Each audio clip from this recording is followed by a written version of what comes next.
নমস্কার সবাইকে, আমি কেয়া। আজকে একটুখানি অন্যরকম ভিডিও নিয়ে আপনাদের সামনে এলাম। এই যে আমার মেয়ের জন্য একটা জিনিস অর্ডার করেছিলাম, আর সেটাই আমি তাকে দেব। তার আগে আমি আপনাদের কাছে দেখাই যে আমি ঠিক আমার মেয়ের জন্য কি জিনিস ব্যবহার করেছিলাম। কারণ সে যদি দেখে যে তার মা তার জন্য কিছু জিনিস অর্ডার করেছে, তো সেটাতে তো সে খুব খুশি হবে। তো তার খুশিটা তো দেখাবো পরে, তো আগে আপনাদেরকে দেখাই যে আমি তার জন্য কি অর্ডার করেছি। আমি সিলটা খুলে রেখেছিলাম, কারণ ক্যামেরার সামনে এখন দেখছি কোনো অস্ত্র শস্ত্র নিয়ে এলে সেটার মধ্যে একটু খারাপ আসছে, তো সেই জন্য আমি সিলটা কেটে রেখেছিলাম। তো এটা কি বুঝতে পারছেন আমি ঠিক আমার মেয়েকে কি উপহার দেব?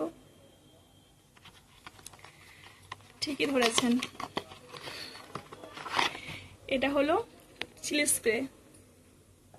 কি করব, মা তো, বাড়ির গার্জেন তো আমরা, অন্য কিছু এখন আর সন্তানকে দেবার কথা ভাবতেই পারছি না। কারণ সে আমার কাছে চিরস্থায়ী হয়ে, মানে তাকে টিকিয়ে রাখলে তবে তো আমি তাকে আরো আগে অন্য কিছু দেবো। তাই তার জন্য ছোট্ট একটা কিছু দিলাম, কারণ অস্ত্র তো হাতে তুলে দিতে পারবো না, আর তুলে দিলেও তার কি শরীরে এতটা ক্ষমতা আছে সে তার সঙ্গে লড়বে? পারবে না। কারণ সামান্য করে একটা যদি খাবার বাড়িতে খেতে দিই চামচের মধ্যে, সেটাই খেতে গেলে হয়তো দেখেছি বারবার পড়ে যায়।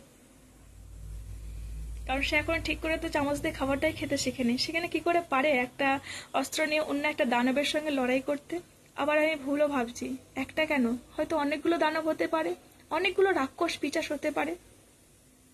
তো জানি না সে, আর আগেই বলে রাখি, হয়তো অনেকে বলবেন যে কেন বলছেন, বলবো না কেন, কোনো গ্যারান্টি আছে আপনার কিছু হবে না, আমার কিছু হবে না, আমার সন্তানের কিছু হবে না? কিছু হবে না মানে কি, অন্য কথা বাদ দিলাম, কোনো দানবের চোখে যে পড়বেন না, কোনো রাক্ষস যে আপনাকে অ্যাটাক করবেন না, বলতে পারেন? আর এখনো পর্যন্ত বলুন তো, যে আমরা মেয়েরা কোনোদিন কি কোনো দানবের শিকার হইনি?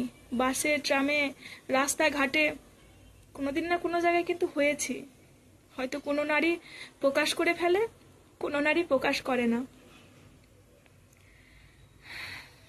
তার কি অস্ত্র যখন দিতে পারবো না, তো ছোট্ট একটা প্রয়াস, জানি না সে নিজেকে কতটা রক্ষা করতে পারবে, তবু দিলাম। কারণ দুনিয়াতে যখন খারাপও আছে ভালোও আছে, তো হয়তো সেই খারাপগুলোর মানে যখন তাকে হয়তো অ্যাটাক করবে, খারাপগুলো যখন তাকে ঘিরে ধরবে, ছিঁড়ে খাওয়ার চেষ্টা করবে, যদি একটুখানি উপায় এটা যদি ব্যবহার করতে পারে, হয়তো এটা কিছুক্ষণের জন্য হলেও তাদেরকে আটকে রেখে ভালোর কাছে পৌঁছে দেবে, যদি তার নসিব ঠিক থাকে। কারণ এখন কোনো কিছুতেই কোনো গ্যারান্টি নেই, পাচ্ছে না।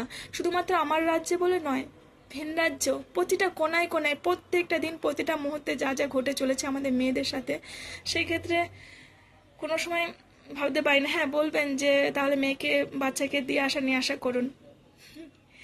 বাচ্চাকে তো আমি দিয়ে আসবো, নিয়ে আসবো, আমি নিজেও কি নিরাপদ? আপনি কি নিরাপদ?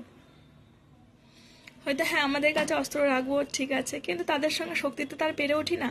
তবে এটা অনেক মনে হয় আমার যেন অনেকটাই কাজে দেবে। কারণ অস্ত্রটা বার করতে গেলে, চালাতে গেলে অনেকটা শক্তি লাগবে, তবে এটা শক্তির অতটা প্রয়োজন হয় না। তবে এটা অনেকটাই আমাদেরকে উপকার করবে, আমার বাচ্চাকে, আমার সন্তানকে উপকার করবে, তার জীবনকে রক্ষা করার জন্য। তাই তার জন্য আমি একটা অর্ডার করেছিলাম, তো সেটা চলে এসছে খুব তাড়াতাড়ি, ঈশ্বরের কৃপায়। মানে কাল অর্ডার, আজ কি চলে এসছে, এরকম ব্যাপার হয়ে গেছে। তো ঈশ্বরই হয়তো চেয়েছে, কারণ আমার মনে হয় প্রতিটা বাচ্চার হাতে, প্রতিটা মেয়েদের হাতে, প্রতিটা মানুষ এখন, মানে মহিলা মানুষের কথাই বলি, কারণ এখন কিন্তু কোনো বয়সটা আমাদের সীমা কিছু নেই। আমি মধ্যবয়স্ক, আমার মেয়ে কম বয়সী, একটা তিন থেকে আড়াই বছরের বাচ্চা, 2.5 থেকে 3 বছর বাচ্চা মেয়ে সন্তান, সেও কিন্তু নিরাপদ নয়। তো অবশ্য সে কি করে আর রক্ষা করবে, কিন্তু যারা রাক্ষস তাদের কাছে সে কিন্তু লালসার জিনিস হয়ে গেছে। আমি সেই বাচ্চার কথা বলছি। তো সেই বাচ্চাটাও হয়ে গেছে, এখন কোনো রকম কোনো বয়সের সীমা তো কিছু নেই, আপনি, আমি, আবার যারা বৃদ্ধ বয়স্ক আছে তারাও। তো দেখা যাক, যদি এটা দিয়ে একটু হলেও নিজেদেরকে রক্ষা করতে পারি, তাই না? তো ভিডিওটা এটুকুই ছিল, আর আমি এটুকুই বলবো যে আপনারাও কিন্তু একটা করে এরকম স্প্রে নিন। কারণ না নিলে আমাদের যে আগামী দিনগুলো আছে, আমরা যে কখন কি বিপদে পড়বি কেউ তার বলতে পারি না, তবু একটুখানি রক্ষা যদি করতে পারি এটা দিয়ে। তো ঠিক আছে, ভিডিওটা এই পর্যন্তই ছিল।